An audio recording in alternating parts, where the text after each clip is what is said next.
నమస్తే అండి. అన్న ఎక్కడ? మాది నల్గొండ జిల్లా మేలతుప్పలపల్లి గ్రామం. ఎట్లుంది రేవంత్ రెడ్డి పరిపాలన? రేవంత్ రెడ్డి పరిపాలన బానే ఉంది. కొన్ని విషయాల్లో నిరుద్యోగులకు ముఖ్యంగా 2 లక్షల జాబ్ క్యాలెండర్ ప్రకటించిండు. కానీ జాబ్ క్యాలెండర్ ప్రకటించి ఒక నియామకం, ఒక నోటిఫికేషన్ వేయకుండా మళ్ళీ దాన్ని రివైజ్ చేస్తున్నాడు. ఇప్పుడేదో 22,000 ఉద్యోగాలు భర్తీ చేస్తా ఉన్నాడు. 50,000 ఉద్యోగాలు 60,000 ఏమో నియామకాలు పూర్తి చేసినాం అంటుండు. ఇది గత ప్రభుత్వం ఇచ్చిన నోటిఫికేషన్లకు మేము పరీక్షలు పెట్టి ఉద్యోగాలు ఇచ్చినాము. వాళ్ళు నోటిఫికేషన్ ఇచ్చిన వాళ్ళు పరీక్షలు పెట్టి ఉద్యోగాలు ఇచ్చి మేము వద్దన్నామా? ఆయన చేతగాక ఆయన నోటిఫికేషన్ వేసి వెళ్ళిపోయిండు. ఆయన వేసిపోయిన వాటికి మేము ఉద్యోగాలు నియామకాలు ఇచ్చినాం, పరీక్ష పెట్టి రిజల్ట్ ఇచ్చి జాబులు ఇచ్చినాం, మేమే జీతాలు ఇచ్చినాం. కాబట్టి మా లెక్కలు అంటున్నాయి ఆయన 60,000.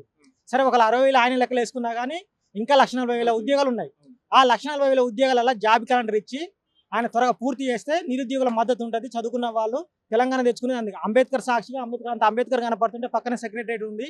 కానీ చదువుకున్న విద్యార్థులంతా ఇప్పుడు మేధావులంతా ఏమైపోవాలి? రోడ్డున తిరగాల్సి వస్తుంది. వాళ్ళు నాలెడ్జ్ ఎట్టుకోవాలి, గవర్నమెంట్కి ఉపయోగపడద్దా?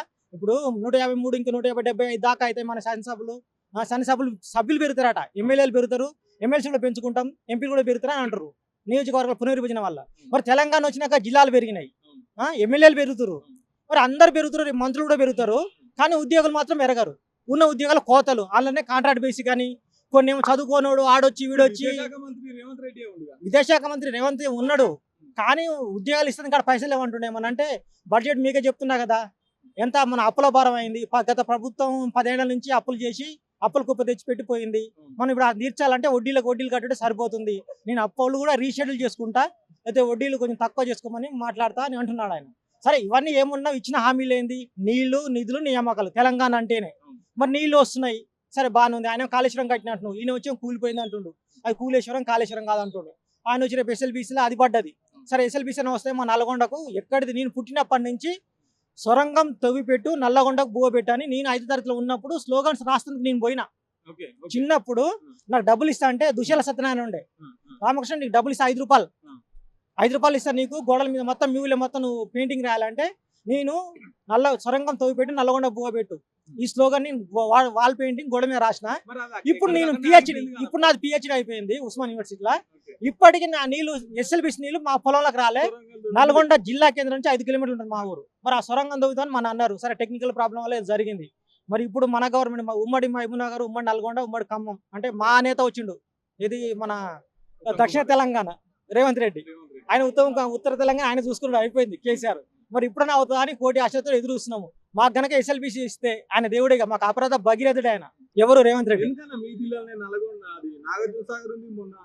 అదే అంగట్లో అన్ని ఉన్న అల్లునోట్ల శని ఉన్నట్టు మాకు చెప్పుకోవడానికి మాత్రం కృష్ణానది హాయిగా ఉంది. శ్రీశైలం కూడా మాకు కొంత ఉంది. ఆ మూసి కూడా మంచిగా దాన్ని శుద్ధి చేసి ఆ నీళ్ళు కూడా మీకు ఇస్తా అంటుండు. కానీ మూసి నీళ్ళు ఎక్కడికి పోతాయి? ఇప్పుడు ఇక్కడి నుంచి వెళ్ళిపోతాయి, అంటే నల్గొండ కింద నుంచి వెళ్ళిపోతాయి, మన సూర్యాపేట ఆ ఊపు నుంచి. కానీ నల్గొండ జిల్లా కేంద్రానికి వచ్చే నీళ్ళు లేవు. మాకు SLBC మాత్రం గతి.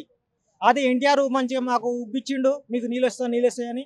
ఆ తర్వాత పోయి కొంచెం మనకు ఎలిమినేట్ మాధవరెడ్డి ఉన్నప్పుడు కొంత ముందు జరిగింది, కలెక్టరేట్ కట్టిండు. తర్వాత SLBC ఇప్పుడు ఆ కోమటిరెడ్డి వెంకరెడ్డి మినిస్టర్, మాకు R&B మినిస్టర్ ఉన్నాడు. 25 సంవత్సరాల నుంచి అప్రతిహతంగా గెలిచిండు. అది చేస్తాం ఇది చేస్తాం అని చెప్తోలే. ఇప్పుడు సరే చూద్దాం. తెలంగాణ ఏర్పడం ఉందంటే కాంగ్రెస్ గవర్నమెంట్ ఉంది, కానీ ఏమంటారు? మేము ఆంధ్రాలో కింద మీరు ఎట్లా ఉన్నారో మేము వాళ్ళ చెప్పు చేతుల్లో ఉన్నాం, కాబట్టి మాకు నిర్ణయాలు తీసుకోవడానికి లేదు, మేము ఏమన్నా మా శాఖ నుంచి నిధులు ఇవ్వడానికి కూడా లేదు. వాళ్ళు ఎట్లా చెప్తే వాళ్ళు చేయాలి కాబట్టి చేసినాం. మాకు ఇప్పుడు 25 ఏళ్ల పరిపాలన, 65 ఏళ్ల పరిపాలన, 75 నుంచి కాంగ్రెస్ ఉంది, అంతా వాళ్ళు చేసి చెత్తంతా నింపి పెట్టిపోయారంటే ఎట్లా? మాకు పనికిరాదు. మేము కొత్తగా వచ్చి 2 సంవత్సరాలు కావస్తుంది. కాబట్టి ఈ 2024 నుంచి కాంగ్రెస్ గవర్నమెంట్ తెలంగాణ వచ్చినాక ఎప్పుడైతే వచ్చిందో అక్కడి నుంచి మమ్మల్ని ప్రశ్నించిరి, అక్కడి నుంచి మేము బాగా చేయకపోతే అడుగురి అని అంటారు. కాబట్టి మనం కూడా 5 సంవత్సరాలు లెక్కిద్దాం. కేసీఆర్ బయటికి రావాలి, మంచి పెద్దనాలాగా తెలంగాణ దిక్కులాగా నిలబడాలి. హరీష్ రావు అయినా, రేవంత్ రెడ్డి అయినా, KTR అయినా అందరినీ ఒక సముద్రదృష్టి చూసి నా పిల్లలే నా తెలంగాణ బిడ్డలు, నేను పోయిన తర్వాత నా వారసత్వం. రేవంత్ రెడ్డి ఆయన వారసత్వం అనుకోవచ్చు కదా, తెలంగాణ మన రాష్ట్రం కదా.